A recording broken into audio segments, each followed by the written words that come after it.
This is QTV Nightly News coming to you from our studios on Kairaba Avenue, and I am Jul Denjai. Thank you for joining us. Here are the main news headlines.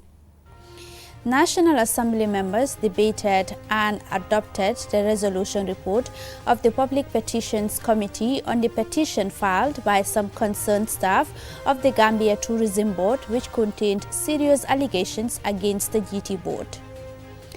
President Adama Barrow welcomed the CEO of the Sudan Fund for Development, Sultan Abdul Rahman Al Mashad, and his delegation at his residence in Mecca during the president's visit to the kingdom.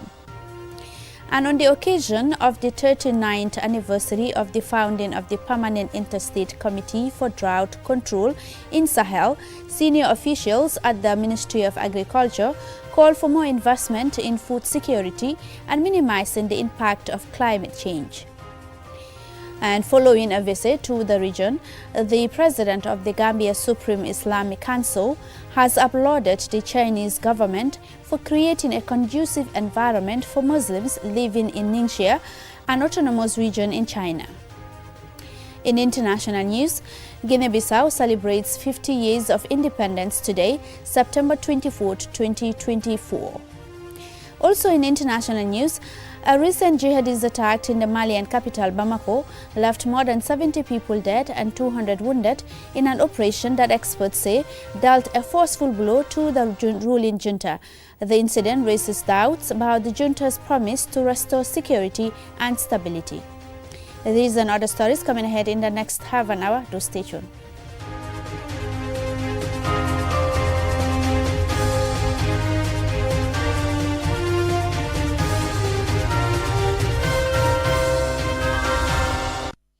Thank you very much for staying with us. If you're just tuning in, this is QTV News. Now, National Assembly members on Tuesday debated and adopted the resolution report of the Public Petitions Committee on the petition filed by some concerned staff of the Gambia Tourism Board, which contained serious allegations against the GT board. Usman Jatta tells us more.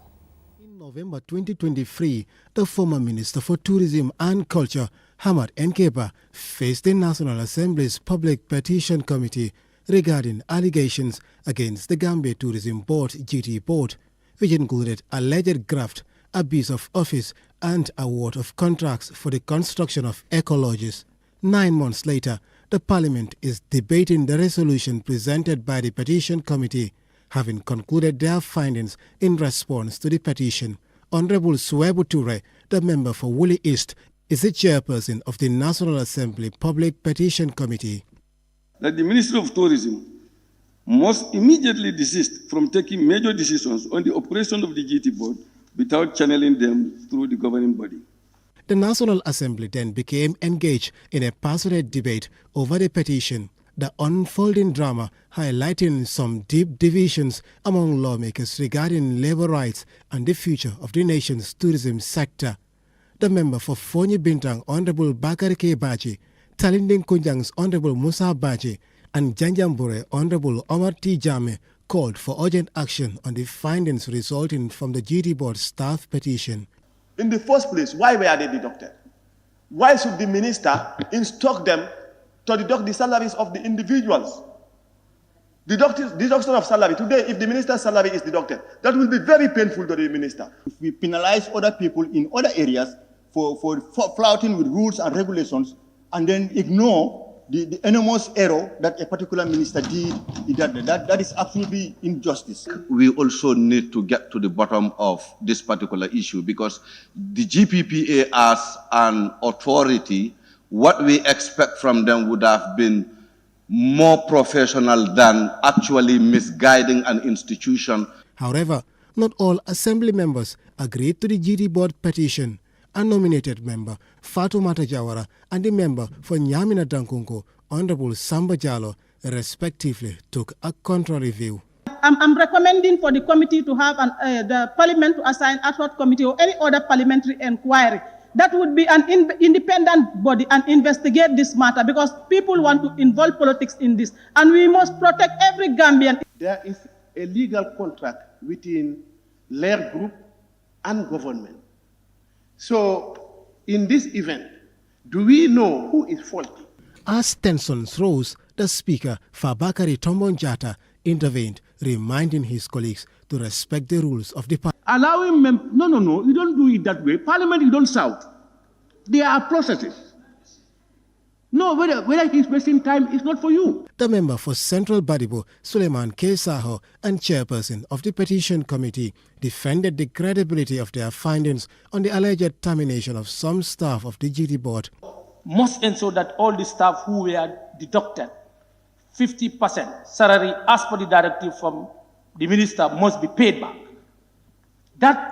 Why? Because it happened during COVID. And you said a rule for one is a rule for all. Why others were deducted and others did not? But then the GPPA decided to give all the 5 lodges to one contractor.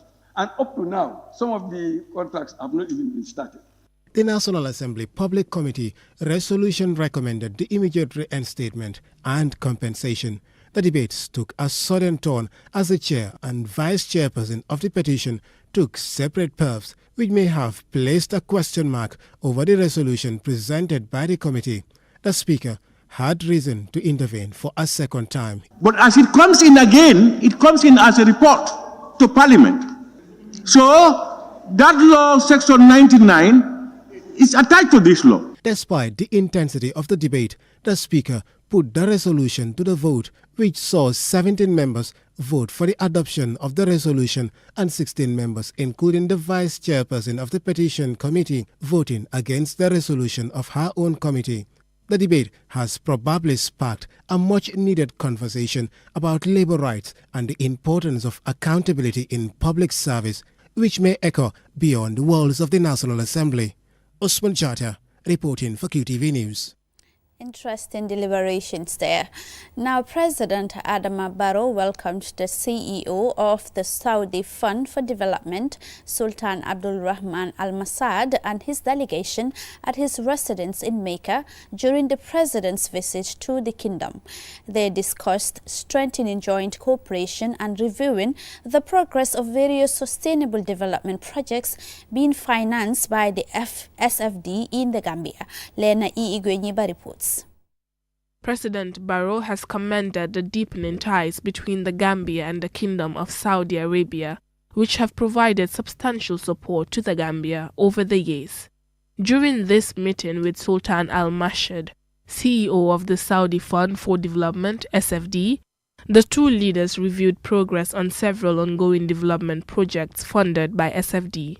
President Barrow's visit coincided with Saudi Arabia's National Day on 23rd of September and the 50th anniversary celebrations of the founding of the Saudi Fund for Development. Among the funded projects, a key highlight is SFD's contribution of $10 million towards the University of the Gambia, UTG's Faraba Banta campus. The funding, in the form of a soft development loan, aims to bolster higher education in the Gambia by supporting the expansion of the university. In addition to education, the SFD signed a $92.5 million agreement for projects aimed at facilitating the Gambia's hosting of the 2024 OIC Summit. The Saudi Fund for Development SFD was established to provide soft loans to finance development projects in developing countries. As part of its international mandate, the SFD has been a key partner in supporting least developed countries, LDCs, focusing on projects that stimulate economic growth and improve living standards. Through generous grants and funding, the SFD has contributed to transformative infrastructure and social development initiatives worldwide. His Royal Highness Crown Prince Mohammed bin Salman honored President Barrow, the First Lady Fatoumatta Barrow, and entourage with a welcoming dinner on Friday evening. And the following day, the President proceeded to the holy city of Mecca to perform Umrah. Reporting for KTV News, I am Lena Igwenyuba.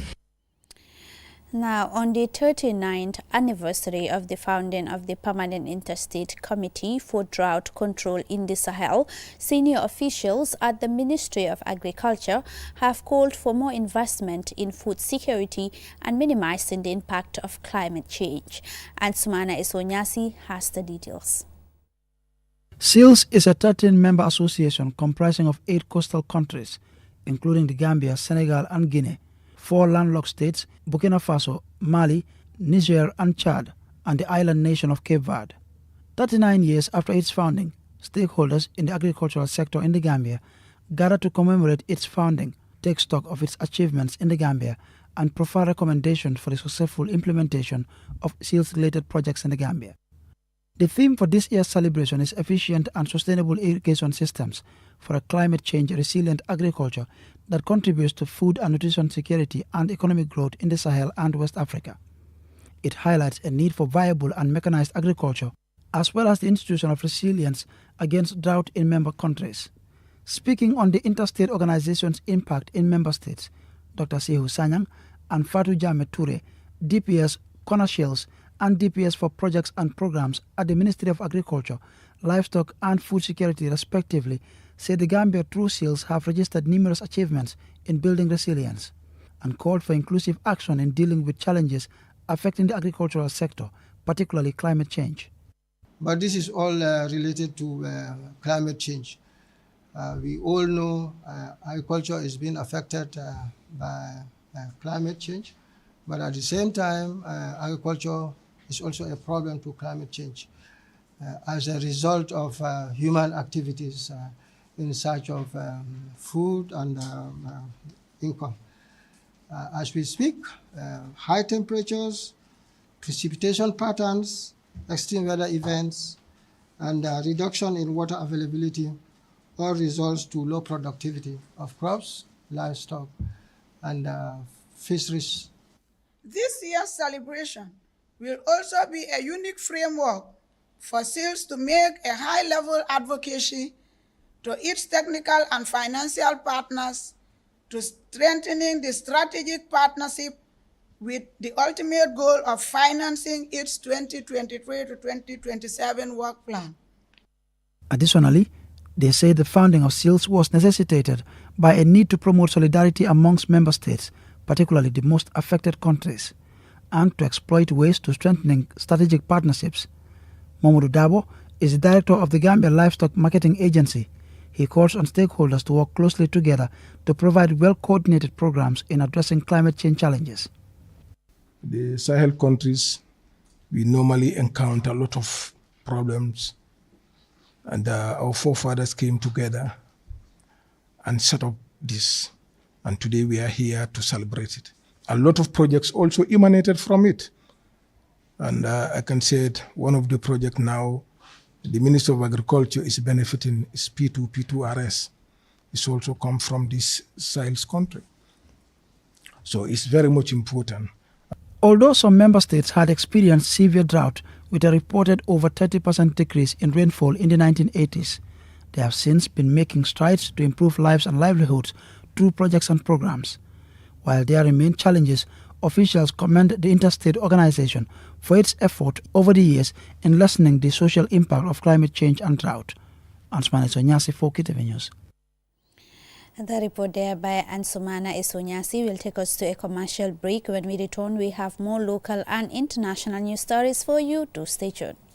Q Money and Orange Money has just made money transfer easier. Now you can send money from Gambia to Senegal directly from your Q Money wallet. So what are you waiting for? Get your Q Money account now and start sending money to your friends and families through Orange Money in Senegal now. For more information, call our customer care on 133. Q Money, Sunu Kalpe. Terms and conditions apply.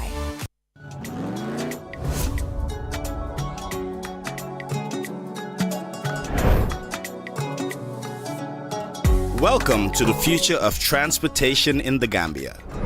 The Bertel-Harding Highway, a 22-kilometer double carriageway, is set to revolutionize travel and connectivity in our beloved country.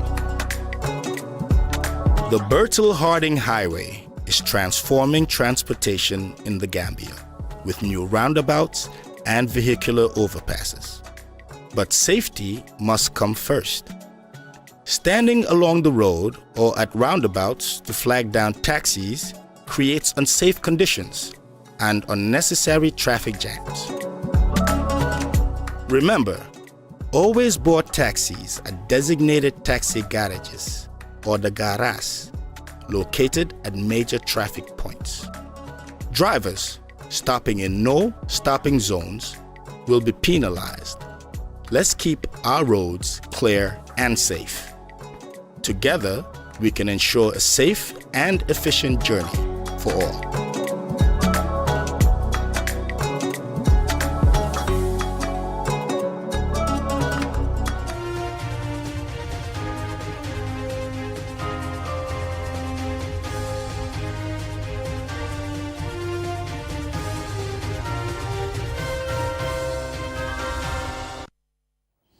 Welcome back. If you're just tuning in, this is QTV News, and now to the rest of our stories. Now, following a visit to the region, the president of the Gambia Supreme Islamic Council has applauded the Chinese government for creating a conducive environment for Muslims living in Ningxia, an autonomous region in China. QTV's Jennifer Sonko is currently in Ningxia, where she engaged Chinese Muslims. The Muslim minority in China number approximately over 23 million, with over 2 million of them living in Niger, an autonomous region in China, where they make up to 1/3 of the population. In this region, the Hui Muslims are the largest grouping. In July 2024, 8 members of the Gambia Supreme Islamic Council, led by the President Sheikh Issa Dabo, visited Niger at the invitation of the China Public Diplomacy Association. The visit was to expose the council members to China's ethnic minority autonomous regions and for them to independently judge the conditions in which minorities such as Muslims live and practice their faith.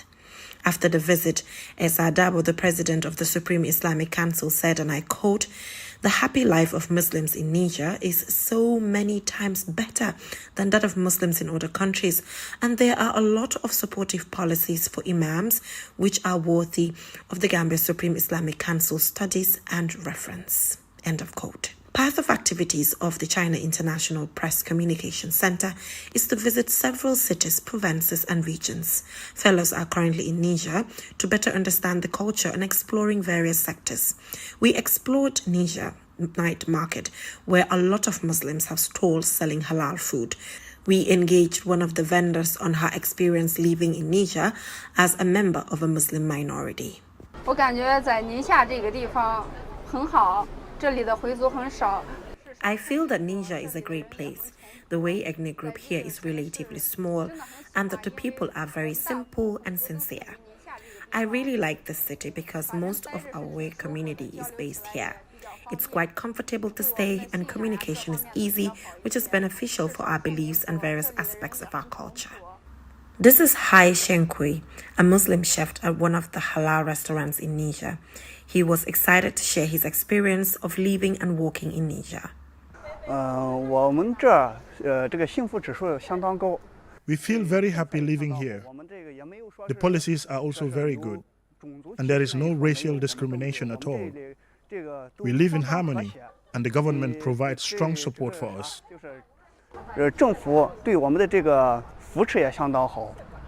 In some Western countries, China has faced criticism for using centers to incarcerate Muslim minorities. However, the Chinese government calls these baseless accusations and highlights that these camps and other measures are used to improve the lives of Muslims.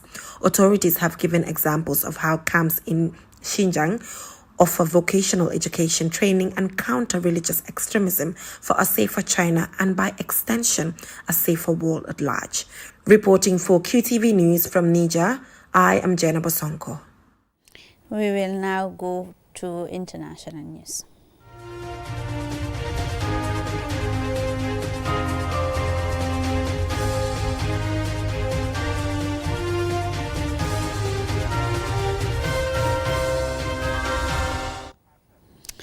Now, Guinea Bissau celebrates 50 years of independence today, September 24th, 2024. The West African nation, which shares a border with Senegal to the south, has had various political crises in the past and recently. Momodu Gajaga looks at the former Portuguese colony. Guinea Bissau achieves independence from Portugal in 1974. A year after the undisputed leader of its independence struggle, America Cabral, leader of the PAIGC, was assassinated, resulting in the presidency of his brother, Luis Cabral. Political instability erupted quickly. Luis Cabral was deposed after only 6 years in power in a military coup led by João Bernardo Vieira. This led to years of political instability and military coups. A year after its self-proclaimed independence, Portugal said it had granted the country independence. However, for most Bissau Guineans, the September 1974 date is the one they recognized. Once regarded as a possible example for African growth, the country is today among the poorest in the world. The crucial cashew nut crop provides a modest living for the majority of Guinea Bissau farmers, and it is the main source of foreign exchange. But today, the country has a vast foreign debt and an economy that is heavily reliant on international help. It has become a transshipment site for Latin American drugs. At the end of the 90s, the country was embroiled in a conflict that drew in Guinea, Nigeria, Senegal, and France, and culminated with the president going into exile. The current president, Omar Sissoko Embalo, won the December 2019 presidential election, but had a last-minute standoff with Parliament before taking office in February. Mr. Embalo, a former prime minister, is the first president to be elected without the PAIGC's support. José Maria Vaz, his predecessor, was the first elected leader to serve out his whole term without being removed, following the Army's 2012 mutiny that threw the already unstable nation into instability due to corruption and cocaine trafficking. Less than 6 months after it was reconvened, following a shootout, President Embalo dissolved the opposition-controlled parliament, calling it a failed coup. He recently stated that, on the advice of his wife, he might not run for office again. It seems he is no longer interested in that, though he has since said he might think about standing if his followers want him to run. It remains to be seen whether he will have a change of mind. Mamadou Gajaga, QTV News. Also in international news, a recent jihadist attack in the Malian capital, Bamako, left more than 70 people dead and more than 200 wounded in an operation that experts say dealt a forceful blow to the ruling junta. The attack came a day after the alliance of Sahel states, comprising Mali, Niger and Burkina Faso, marked its first anniversary, raising questions about the alliance capability to quell the insurgency. Mamadou Mbouch tells us more. Bamako had not seen such deadly attack since 2016, though the junta claims it has successfully turned around a dire security situation. In Burkina Faso, since February, armed forces have killed at least 128 civilians across the country, according to some reports. In Niger, according to a research organization, Al-Qaeda and IS militants have carried out deadlier attacks and consolidated control over more territory since the junta took power, by taking advantage of security force limitations that the withdrawal of Western support has contributed to. The leaders of the alliance took over power in a series of coups between 2020 and 2023, and tackling the insurgency was one of the reasons that they gave for the takeovers. Civilians welcomed the military men, as there was widespread anger at their government's failure to quell the attacks that had turned people's lives into a living hell. There's no more room for mistakes, said Mali's school leader, Colonel Assimi Goïta, as he seized power in August 2020. We have more than what it takes to win this war, echoed his counterpart in Burkina Faso. Now in 2024, are the citizens of the alliance safer than they were under civilian government? According to the Armed Conflict Location and Event Data Project, ACLED, over 12,000 people, mostly civilians, were killed in 2023. At least 2.8 million people are internally displaced in the region, including more than 2.1 million in Burkina Faso alone. The military takeovers, they argue, have resulted in growing violence and repression in the region. Mali's junta expelled France's anti-jihadist force in 2022, and the UN peacekeeping mission in 2023. French troops have also been pushed out of Burkina Faso, while Niger's coup leaders have renounced several military cooperation agreements with France. And Russia, which has positioned itself as an alternative to Western influence, quickly filled the gap left by France's departure. But there are doubts over whether Moscow's military assistance through the mercenary Wagner group will do better than the Western and UN troops expelled by the juntas. The recent fatalities suffered by Wagner in Mali dealt a significant blow to the group's reputation and its effectiveness in helping the region face down security threats. Furthermore, the attack has raised concern that a new proxy war between Russia and Ukraine might be starting in Africa, as it was Ukraine who supplied the insurgents with critical intelligence enabling the attack. For now, regarding the future of the alliance, key questions remain. Should transitional military regimes that are supposed to hand over to civilian governments take strategic decisions on forming federations or confederations? What price for the sub-region should the insurgents consolidate their hold in these countries? For QTV News, I am Mamadou Mbouch. Well, I am afraid that is all we have time for, but before we go, here is a recap of our headlines. Now, National Assembly members debated and adopted the resolution report of the Public Petitions Committee on the petition filed by some concerned staff of the Gambia Tourism Board, which contains serious allegations against the GT Board. Now, President Adama Barrow welcomed the CEO of the Saudi Fund for Development, Sultan Abdul Rahman Al Mashad, and his delegation at his residence in Mecca during the president's visit to the Kingdom of Saudi Arabia. Now, on the 39th anniversary of the founding of the Permanent Interstate Committee for Drought Control in the Sahel, senior officials at the Ministry of Agriculture called for more investment in food security and minimizing the impact of climate change.